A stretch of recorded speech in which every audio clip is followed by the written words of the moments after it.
ఈ మహానాడు కోవూరు నియోజకవర్గంలోని కిసాన్ సెజ్లో నిర్వహించాలని నిర్ణయం తీసుకున్న సంగతి మీ అందరికి కూడా తెలిసిందే.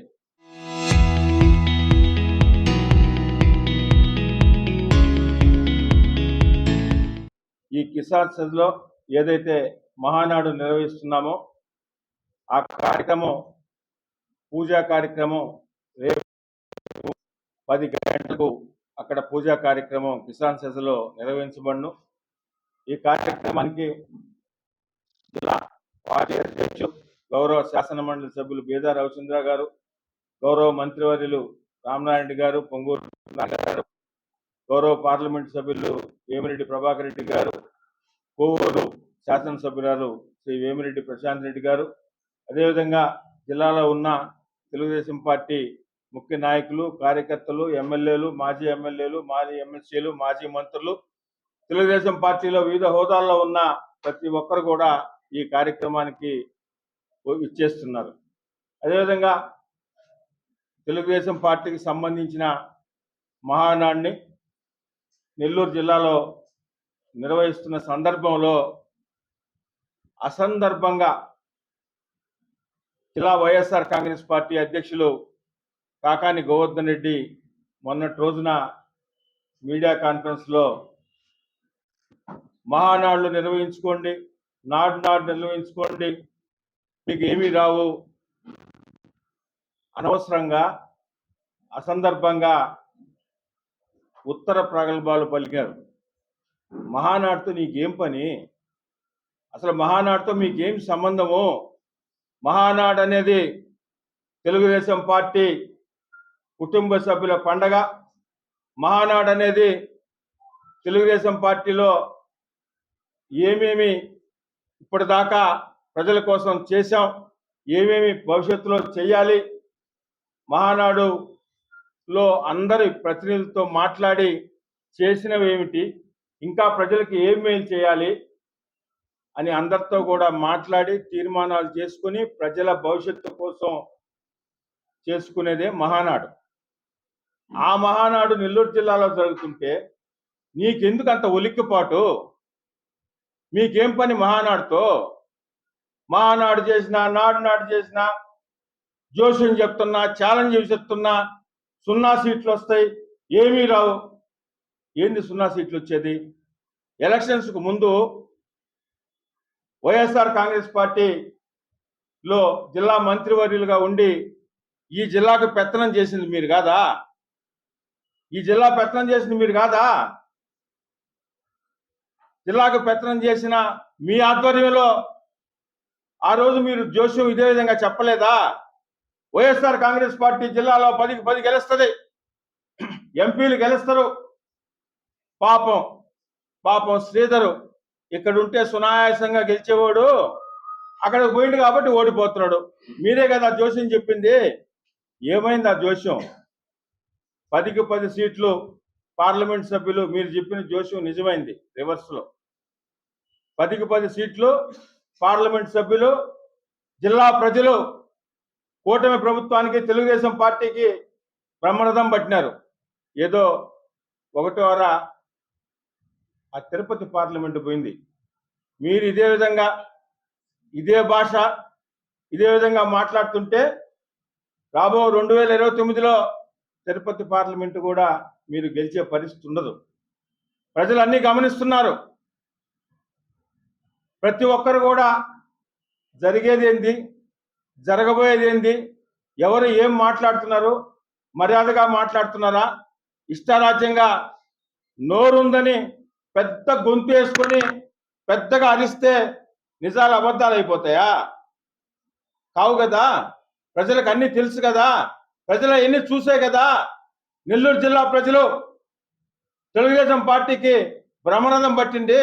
ఆ రోజు జోష్యం చెప్పావు కదా, ఏమైంది ఆ జోష్యం? రేపు కూడా అంతే. నిన్న మీరు మాట్లాడినప్పుడు ఛాలెంజ్ ఇస్తున్నా, రాబో రోజుల్లో జిల్లాలో వైఎస్ఆర్ కాంగ్రెస్ పార్టీకి 10కి 10 వస్తాయి, ఏదేదో మాట్లాడినారు. రేపు కూడా అంతే. మీ జోష్యం మొన్న 2024లో మీ జోష్యం ఎలా ఫలించిందో రాబో రోజుల్లో అప్పుడు మంత్రివర్యులుగా ఉండి పెత్తనం చేశారు. ఇప్పుడు జిల్లా వైఎస్ఆర్ కాంగ్రెస్ పార్టీ అధ్యక్షులుగా ఉండి పెత్తనం చేస్తున్నారు. రేపు జరగబోయేది కూడా 2029లో అన్ని అసెంబ్లీ స్థానాలు పోయిన తిరుపతి పార్లమెంటు సభ తిరిగి తెలుగుదేశం పార్టీ గెలుస్తుంది, తప్పకుండా గెలవబోతుందని కూడా మీ ద్వారా ప్రజలకందరికి కూడా తెలియజేస్తూ, గొడ్డలి పార్టీ అన్నందుకు ఎక్కడ లేని ఉలిక్కిపాటు వస్తుంది. గొడ్డలి పార్టీ అంటే ఒళ్ళంతా వణుకు పుడతా ఉంది. ఏమంత భయము? గొడ్డలి పార్టీ అంటే ఎందుకు అంత భయము? ఎందుకు మీరు అంతా వణికిపోతా ఉన్నారు? ఎవరన్నారు గొడ్డలి పార్టీ? ఎవరన్నారు గొడ్డలి పార్టీ? ఆ రోజు మీ జగన్మోహన్ రెడ్డికి ముఖ్యమంత్రి కావాలని వేల కిలోమీటర్లు పాదయాత్ర చేసి వారి అన్న ముఖ్యమంత్రి కావాలని ఎండా వాన లేకుండా కష్టపడి పాదయాత్ర చేసిన మీ చెల్లి రాజశేఖర రెడ్డి బిడ్డ షర్మిలమ్మ అన్నది గొడ్డల పార్టీ అని. ఎందుకన్నది గొడ్డల పార్టీ అని? సొంత బాబాయిని చంపించినందుకు మీ చెల్లి రాజశేఖర రెడ్డి బిడ్డ షర్మిలమ్మ అన్నది గొడ్డల పార్టీని. దానికి చెప్పండి సమాధానం.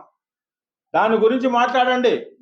మా గురించి తర్వాత మాట్లాడుతులే. కానీ మీ అధినేత జగన్మోహన్ రెడ్డి గారి చెల్లి, జగన్మోహన్ రెడ్డి గారు ముఖ్యమంత్రి కావడానికి ఆర్నిసలు కృషి చేసి కష్టపడిన వేల కిలోమీటర్ల పాదయాత్ర చేసిన షర్మిలమ్మ అన్న మాటలకి మీరు దానికి సమాధానం చెప్పుకోవాల్సిందిగా వారికి ఎతో బలుకుతూ, అదేవిధంగా నారాయణ సార్ గురించి సరే, ఆయనకి పోటీ చేయాలని ఆయన ఏదో ఒకటి రెండు మాట్లాడుకుంటారు, ఆయన తంటారు, ఆయన పడతారు.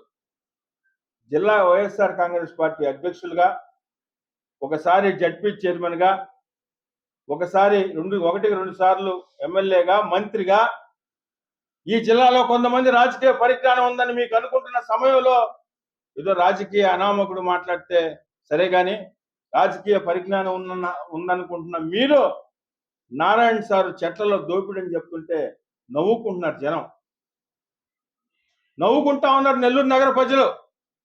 నారాయణ సారు చెట్లలో దోచే అవసరమా?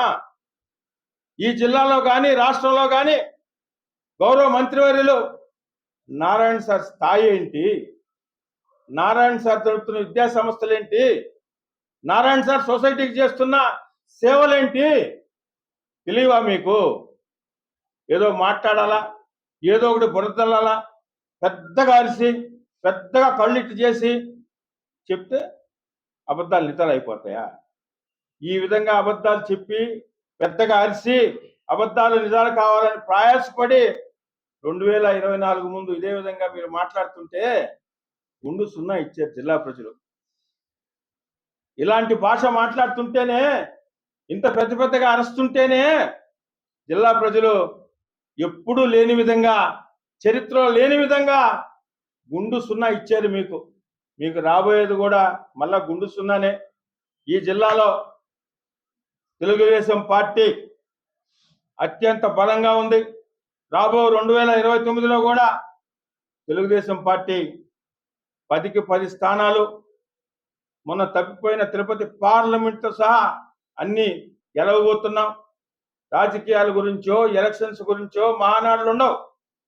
మహానాడు అనేది ప్రతి సంవత్సరం కూడా స్వర్గీయ తెలుగుదేశం పార్టీ వ్యవస్థాపకులు నందమూరి తారక రామారావు పుట్టినరోజు సందర్భంగా తెలుగుదేశం పార్టీలో మనం ఏం చేస్తున్నాం, ఏం చేయాలి, ప్రభుత్వంలో ఉన్నప్పుడు ప్రజలకు ఎంత మేలు చేయాలి, ప్రతిపక్షంలో ఉన్నప్పుడు ప్రజల తరపున ఎలా పోరాడాలి అనేది ఇంట్లో కూర్చొని మీలాగా ఏసీ రూమ్లో కూర్చొని నిర్ణయాలు కాదు. పార్టీ ప్రతినిధులు సుమారు 15,000 మంది పార్టీ ప్రతినిధుల సమక్షంలో, పాలిట్ బ్యూరో సభ్యులతో, సీనియర్ నాయకులతో అందరితో కూడా అన్ని చర్చించి ఏదన్నా చిన్న లోటుపాట్లుంటే సవరించుకొని ప్రజలకు ఇంకెంతవరకు మేలు చేయాలనే దానికే మహానాడు పెట్టుకున్నాం. అనవసరంగా, అసందర్భంగా, ఇష్టారాజ్యంగా పెద్ద గొంతు వేసుకొని మాట్లాడి తిరిగి నాలుగు మాటలు అనిపించుకునే దానికి దయచేసి మీరు స్వస్తి పలుకుతారని భావిస్తూ భవిష్యత్తులో మీరు మాట్లాడే భాష కంట్రోల్లో ఉంటే భాష రంగా వస్తుంది. తిరిగి మీరు మాట్లాడిన భాషను మీకు ఇస్తే తట్టుకునే పరిస్థితి కూడా ఉండాలని మీరు ఆ విధంగా మారుతారని, రాజకీయంగా ఏదన్నా ఉంటే సలహాలు, ఏదన్నా ప్రభుత్వంలో ఏదైనా లోటుపాట్లు ఉంటే సలహాలు సూచనలు ఇవ్వాలి తప్పితే వ్యక్తిగతంగా అబ్బా కొడుకులు ఇష్టం వచ్చినట్టు మాట్లాడితే, తిరిగి అదే భాష మాట్లాడితే మీ నాయకుడిని మీరు మాట్లాడించాలన్న కోరికుంటే మా నాయకుడిని ఆ విధంగా మీరు మాట్లాడతారు. ఇదొక్కటి దయచేసి గుర్తుపెట్టుకోండి.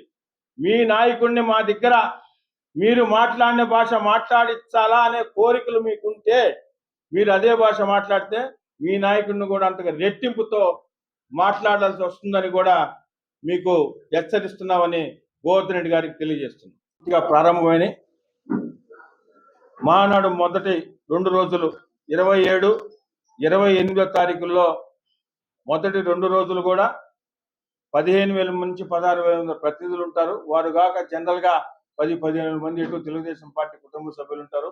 మొదటి 2 రోజులు, మొదటి రోజు 30,000, రెండో రోజు 30,000, ఆఖరి రోజు బహిరంగ సభకు సంబంధించి పెద్దలందరూ కూడా మీకు వివరాలు వెల్లడిస్తారు. వీళ్ళందరికీ కూడా మహానాడు తెలుగుదేశం పార్టీ కుటుంబ సభ్యుల పండుగ.